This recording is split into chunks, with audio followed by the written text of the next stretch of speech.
Hello, my name is Jamie McLaren. I'm a cinematographer of the Belong Gaming promotional film I made for my college project, and this is someone who I work with.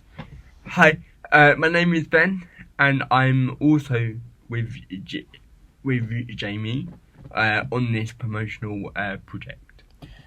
Please enjoy. So, what we really tried to get across with this is we really wanted to make it feel locked down and really big budget and not a student film.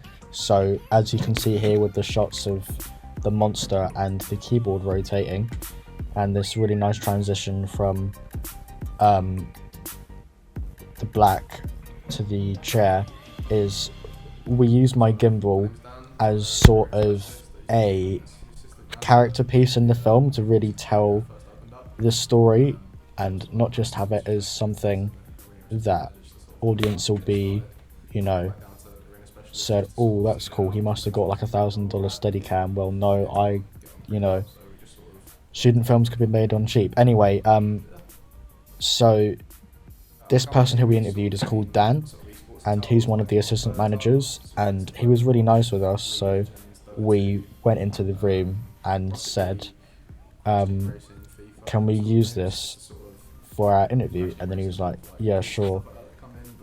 And then we were like, oh, cool. But the crazy thing is, there was a light at the top of the room. So I'm not sure if you can see it, but there was a really nice light at the top of the room. So we had a lot of variety to Issues play with around. that as well. We also Yeah. had some issue with the actual light because on the camera it was flickering, and we wanted to minimise that. Yeah.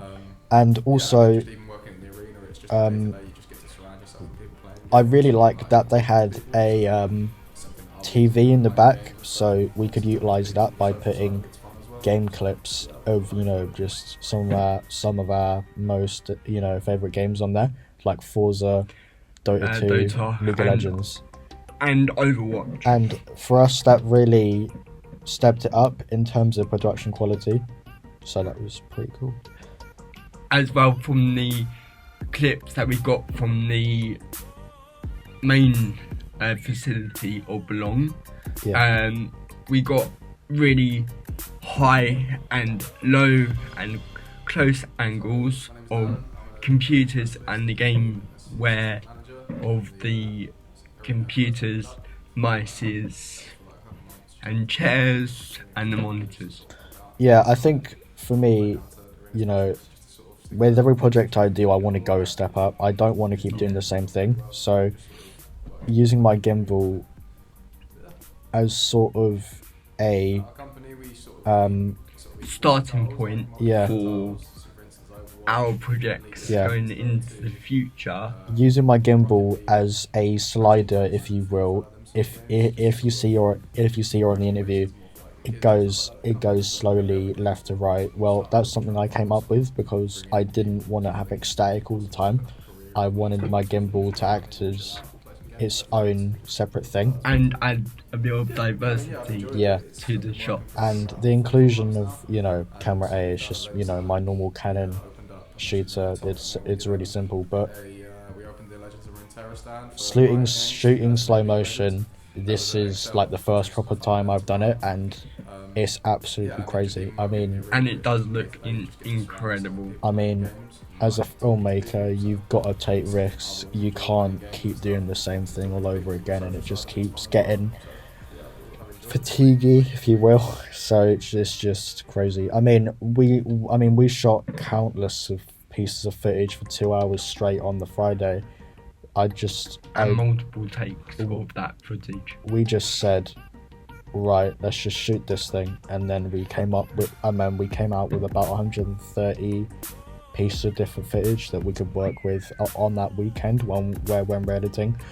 Speaking of editing, it took me about a month to cut my own edit because I was deciding, what should go here? What would be the best shot? Yeah, what should go here? What should be the best tone and music for this? Speaking of tone, I think I've made this film really exciting and encapsulating in terms of the music choice, because it just really feels like getting involved really as part of the community.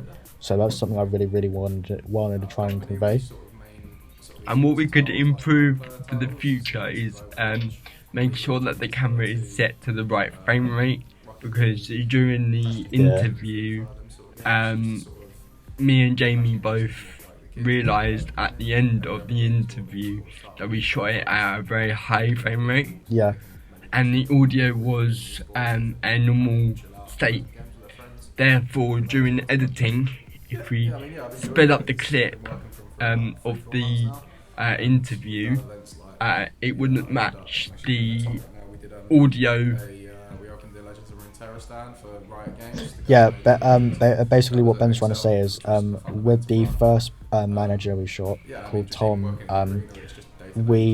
I stupidly shot it at 120 frames a second because I was tired and I didn't know what I was thinking. So I thought, oh, that'll be alright. But then I thought, oh dear, it's completely wrecked. So I said, maybe we can salvage this. So I went into Final Cut Pro, which my editing software I use. I sped it up and the clip was alright, sure, but the audio was completely corrupted. So I thought, oh no. But luckily we have Dan's, which is the ones that we used. So it in our both that was a huge lifesaver for us. So it's pretty quick escape out of that one. So yeah, I mean, this project has been out of all the projects we've done, this has been the most flowing. You know, this has been the one that's flowed most nicely, and for me that's really good because and the most creative as well for our group. Yeah. We experimented with new shots and a new type of frame rate that we've never done before. Yeah, I mean, this is the way we work is we write down loads of ideas, and then once we get in there, we can say, how can we use this, and also branch off into different ideas and say, oh, why don't we do this, why don't we do that, and then it's a really cool collaboration of everybody's ideas. And then once we get into the edit room, we can maybe combine my piece of footage with Ben's pieces of footage to really make something of our own. It's pretty cool. So yeah. Thank you for listening to our. I really hope you like it. Thank you for listening, and I really hope you enjoyed the film. Thank you.